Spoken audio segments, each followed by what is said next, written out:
Hi, I'm Lisset King. And I'm Brittney King, and you're listening to Honest Feedback. This podcast is about advice, perhaps offering an alternative perspective, a new way of looking at things, and we're very excited to be here. I feel that people come to both me and Lisette because of our breadth of different perspectives. Baby, you are an amazing master practitioner of neurolinguistic programming. Look it up. It's legit. And a master hypnotherapist. And I feel like you're amazing at helping people see outside of their problems and how to literally like hack your brain to get around things that seem like obstacles. Thank you. Yeah. Yes, and I believe people come to you for your kind, compassionate, grounded wisdom, and your knowing. You've done some work, and so you have a wonderful way of reflecting, lovingly reflecting other possibilities for people. Thank you. Yeah, and people come to both of us. They're like, I want to talk to both kings Yes. in our lives. So we're like, let's just bring us to them. Yes. Coming into your life. And today we are talking about opening up your marriage. Yeah. Yes. For those who do not know, the Kings are polyamorous. What does that mean? What does poly mean? So I think poly is a form of ethical non-monogamy, and the way it interprets to me is like free love. And so how I integrate that into my life is that I am married, yay, and I am allowed to have other relationships outside of my marriage, like full relationships. I believe in there being no limits on the amount of love that one can receive and one can give. So in our relationship, we are allowed to have other relationships with other people, and they're allowed to blossom and grow and just move how feels best for both of the other people in the relationship. Baby, how does poly feel to you? Poly feels much better than it used to feel.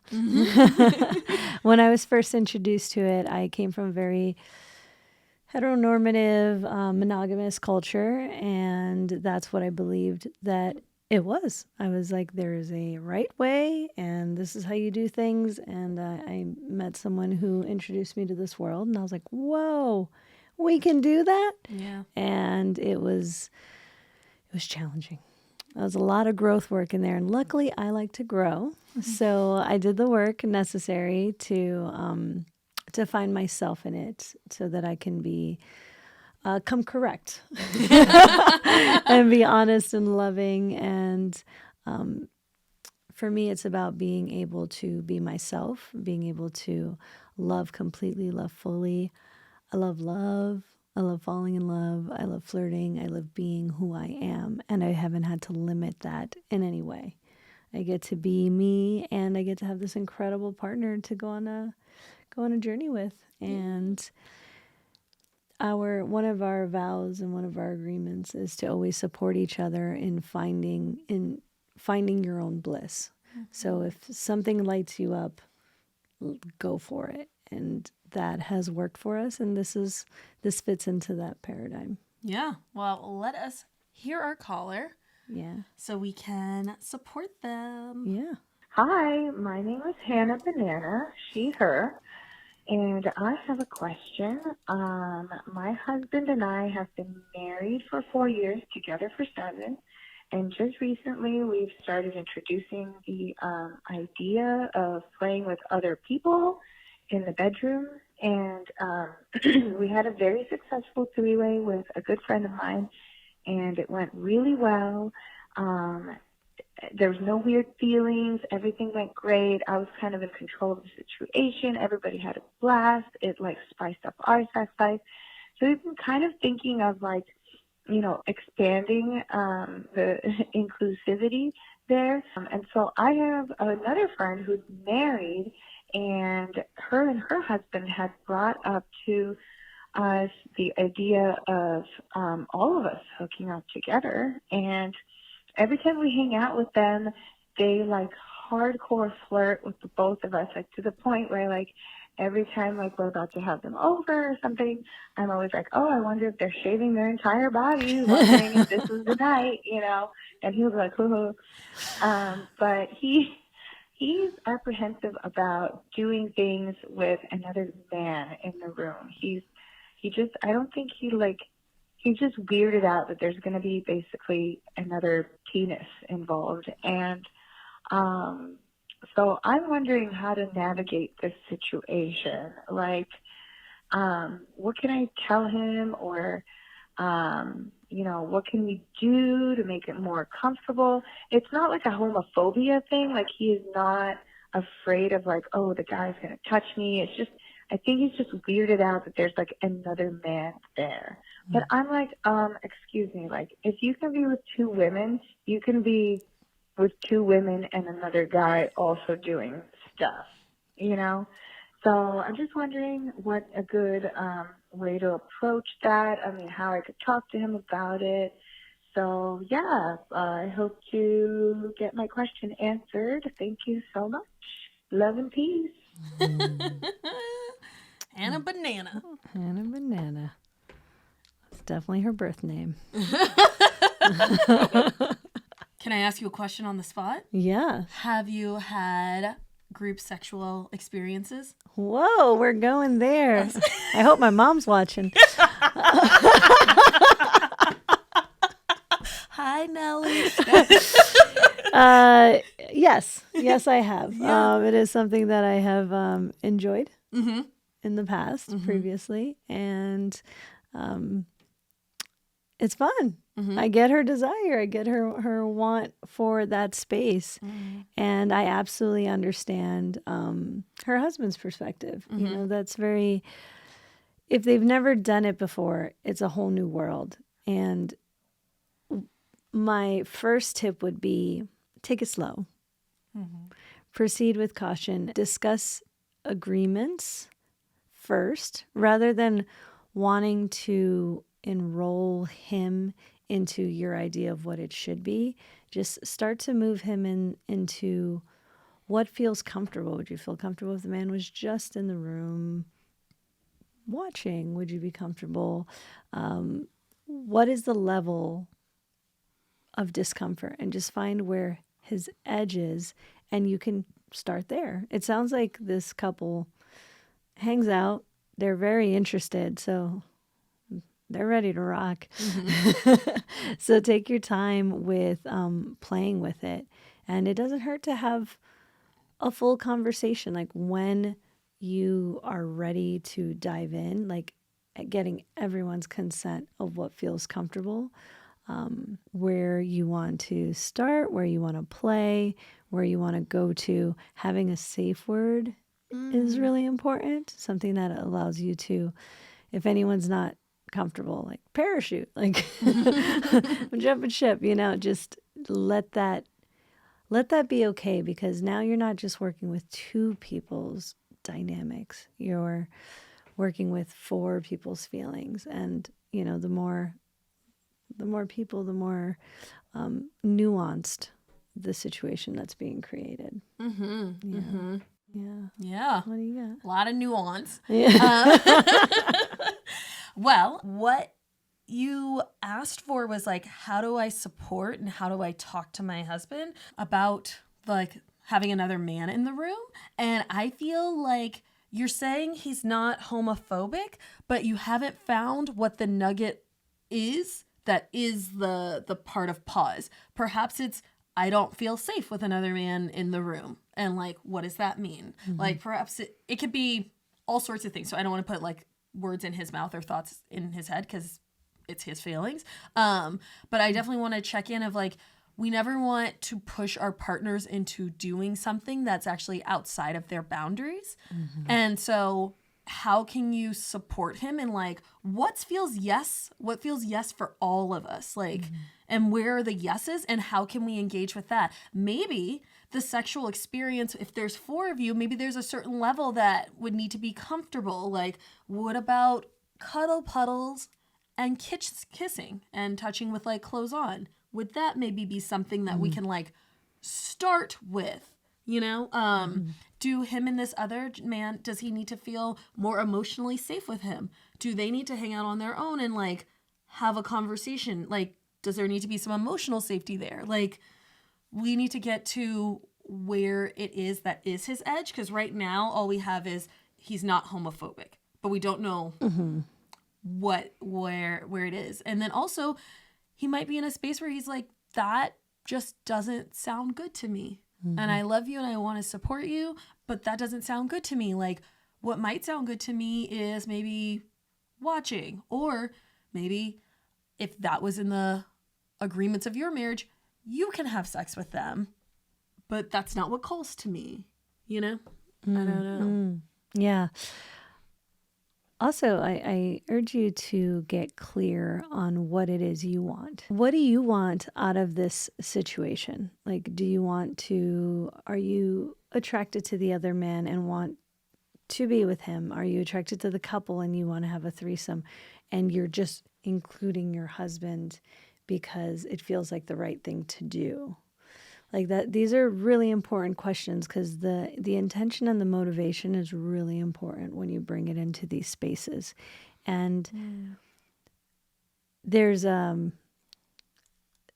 it's not unusual for men to not want to bring in another man. It's actually has a name. It's called one penis policy. Yeah, and it's not. In my opinion, it's not the most fair thing that you can do. I'd say definitely not fair. It's trying to be a politician over here. I think everyone can do what they want, Yes. but I feel that policy, when I have seen it in play, there's usually other power dynamics that are happening where it doesn't feel like that is everyone's agreement or preferred way to practice their relationship. Yes, agreed. Sorry to interrupt. Yeah, no, you're fine. You were very passionate about it. So I say that to say that how he's feeling is not unnatural. It's not normal. And find out why that's his stance. Not being homophobic is not the answer. It's I just want you to know I'm not this. But it's not actually telling you what it is. And if you mentioned that you guys had a three-way and you were in control of the situation, I have more questions about that. Like, what does that look like? How did it feel good to be in control of the situation? And oftentimes what has happened when couples want to bring in someone else is that the other person loses their humanity. The other person turns into an object to spruce up your marriage, and that's not what other people are. People have feelings, and this couple sounds like they're important to you. So if they're important to you, knowing that they are humans without their sexuality and staying in rapport with them, staying honest, staying true to honoring them as humans. And if you're honoring each other as humans and you just are turned on by each other, that's all right too. Get it. And, but there's definitely I was in control of the situation. That's not always going to be the case. So being with the realism that the more people, the more feelings, the more complications that can occur, not always going to occur. The agreements are really going to be what set the groundwork for this to be a loving, kind, fun experience for everyone. Yeah. Communicate. And I would say ask questions. Like, this is the place to be overly articulate and overly like, if there's something someone says and you're not exactly sure what they mean by that, let's have a follow-up. Like, you need to be press coring it. Like, what does that mean? And what do you mean by that? And what makes you feel safe? And how do we take care of each other after? And maybe let's set in some intentions of where we want to be. Like, this is a place of like really, really clear communication. I want to circle back. Something came to me about the homophobia. And All right, we're touching all the deep subjects. yes. Well, I just wanted to say, I hear what you're saying, caller, and I honor what you've shared, that your husband is not expressing homophobia. And I would just like to add, I too was raised in this culture in America, in Los Angeles. I too never had, well, maybe not I too. I did not have explicit things in my world of people saying like it's not okay to be gay, but I have noticed that I struggle with my own internalized homophobia coming out later in life, of all the fears that I had about like what it means to quote unquote be a lesbian, and like why I had a hard time even realizing that I was gay, and there are lots of things, like I'll watch old TV shows that I used to love and I'm like, this episode is literally about making fun of a person for being gay, or this episode is about making fun of someone for being effeminate and they're a man. Like this episode is about gender stereotypes. This episode is about this. And it's like, it's so saturated in our culture of like, you're supposed to be a man, it means this, that. To be a woman, it means this, that. This is okay and this is not okay. That in his heart, he may be like, I love all people. And like, I have no problem with somebody else's sexuality. And the however many years of coding and messaging from like our media, from churches, from politicians, from just everything might have some unknown programs running on in backgrounds, because I definitely was not like, I think I'm homophobic. And then I was like, I think I'm gay. And I was like, oh, there are things coming up that I did not even realize and know to like sit with, and to like peel the layers back of like what was actually going on and what's my truth and like what I believe. Yeah. It was sad watching. It was a favorite TV show. I won't mention, but it was sad. I want to know what show it is. I'll tell you. I really want to know what show it is. I will write it down below. No, I'm just kidding. It's funny watching old shows. Yeah. Yeah, and just being like, wow, I did not realize that was so racist. Yeah. Yeah. That was super racist, or that was wrong, or that was, that's pushing an interesting agenda or whatever. Yeah, it was a different time. Totally. Yeah. Doesn't make it right, but it was a different time. But yeah. Definitely. And just to circle back on, what do you want in your marriage?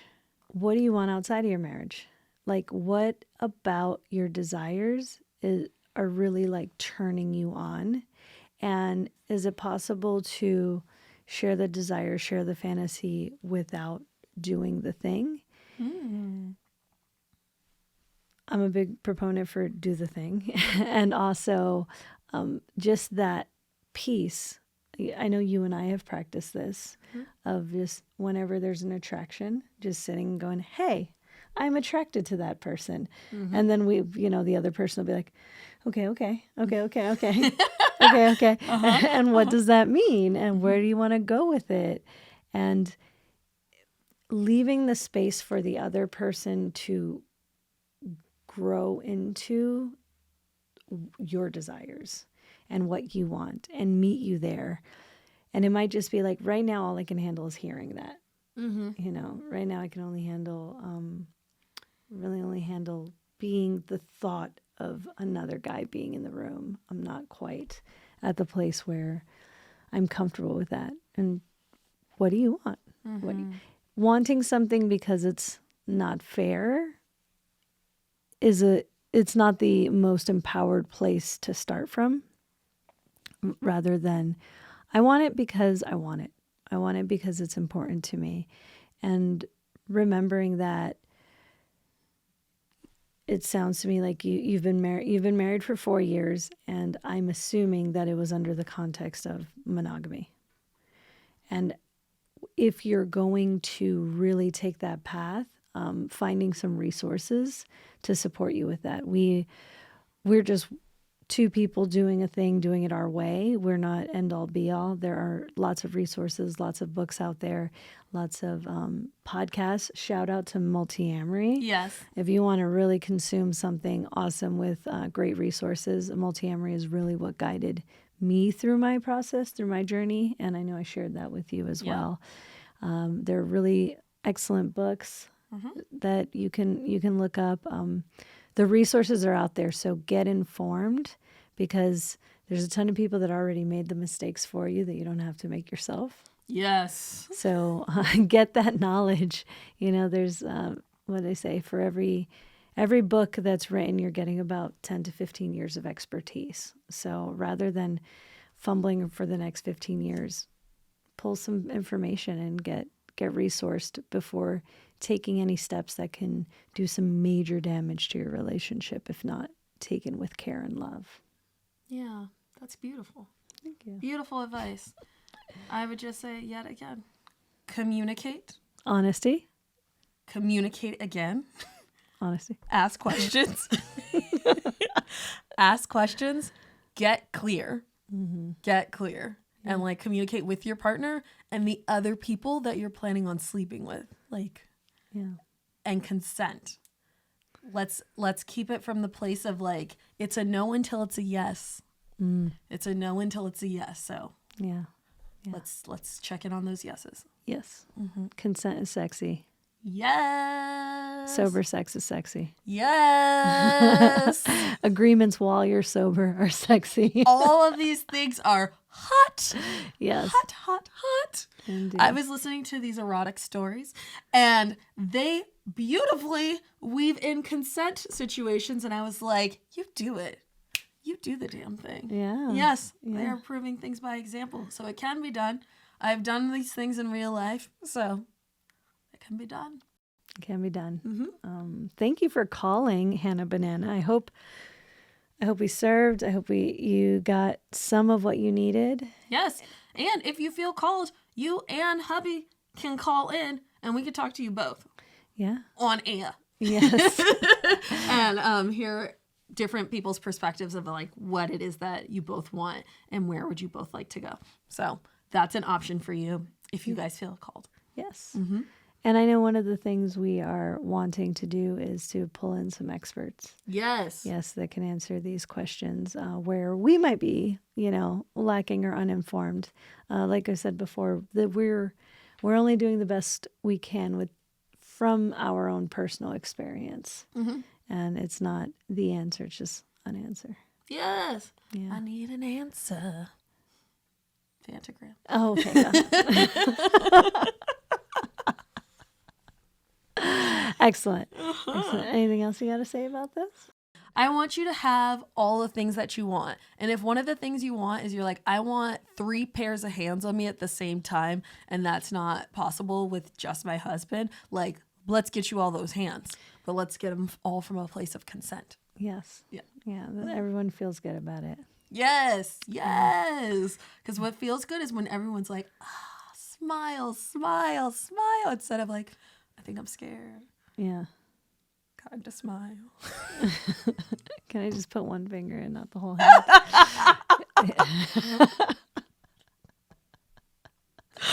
Well, that went south quick. Yeah. Yeah. Excellent. Yes. I love it when we get to talk about poly and opening up one's marriage, It's not for everyone, but I enjoy it. Yeah. I just want to say I feel really blessed that we started our marriage this way. I come from a different school, different thought process where I was a little scared of marriage itself. And they're like, forever. One person forever? And in being poly coming into this, there's been such a freedom to do and be everyone I want to be that it has made me feel more at home with you. So thank you. Thank you for being that person. Thank you, baby. That's so sweet. Look at you guys. Is she just precious? Go on. Thank you, baby. That means a lot. Oh, well, We are here for you guys, for the community. Thanks for sending in your questions. And if you would like to talk with us, give us a shot at answering your problems, issues, requests, like we are here for you. Our phone number is 971-895-4111. And you'll want to call us, leave us your name or pseudonym, your pronouns if that feels good for you, and your detailed question. And one amazing way to support this community is by liking this video, subscribing, rating and reviewing us, and most importantly, share it with a friend. Share it with a neighbor. Send it to your boss. Whoever.